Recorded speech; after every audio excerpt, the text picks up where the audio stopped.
তার হাতে গিয়ে বসে যায় যে হাত দ্বারা সে ধরে, আমি আল্লাহ আমার ওই বান্দার পায়ে গিয়ে বসে যাই যে পা দ্বারা সে হাঁটে।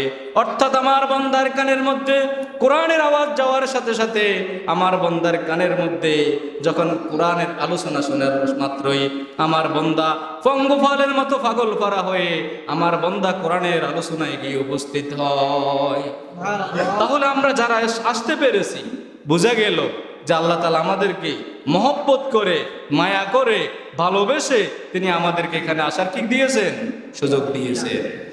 আল্লাহ তাআলা চায় যে এই বান্দাদের জীবন যদি সমস্ত গুনাহ মাফ করে দেওয়ার জন্য, এই জন্য আল্লাহ তাআলা আমাদেরকে সুযোগ দিয়েছেন।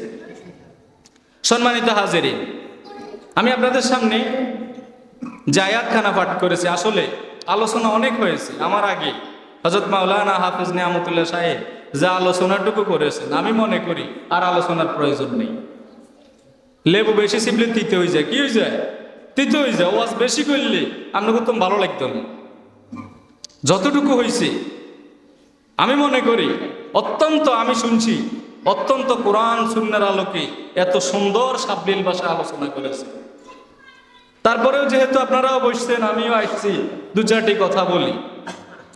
তো আমার আলোচনার শুরুতেই আমি যে বিষয় নিয়ে আলোচনা করতে যাচ্ছি, সেই বিষয়টা হচ্ছে যে আল্লাহ তাআলার সাথে আমরা কি কি নাফরমানি করার কারণে আল্লাহ তাআলা বান্দার জন্য, যেই তার জন্য আল্লাহ তাআলা জান্নাত নির্ধারণ করে রেখেছেন, সেই জান্নাত থেকে বান্দা কি কি কারণে জাহান্নামের দিকে চলে যায়, এই বিষয়ে আমার আলোচনার অনুপ্রবেশ ইনশাআল্লাহ।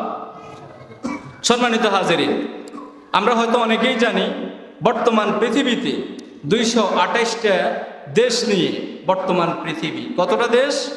228টা দেশ নিয়ে বর্তমান পৃথিবী।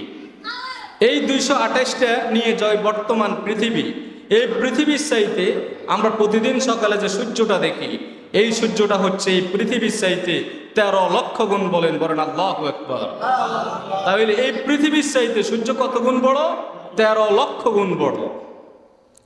এই সূর্যের চাইতে এক একটা তারকারাজি, এক একটা গ্যালাক্সি আরো অনেক অনেক বড়। ব্যাটেল জুইটস নামে একটি তারকা আছে, যেই তারকাটা সূর্যের চাইতে 33 কোটি গুণ বড়, বলেন আল্লাহু আকবার। তাহলে সূর্যের চাইতে 33 কোটি গুণ বড় ব্যাটেল জুইটস একটা তারকা আছে। এই রকম 500 বিলিয়ন তারকা দিয়ে সৌরজগতের এক একটা গ্যালাক্সি, সুপারনোভা, ব্ল্যাক হোল, এগুলো হচ্ছে সৌরজগতের, অর্থাৎ প্রথম আকাশের নিচে। কোথায়? প্রথম আকাশের নিচে, এবং জমিন থেকে উপরে, অর্থাৎ মাঝামাঝি পর্যায়ে।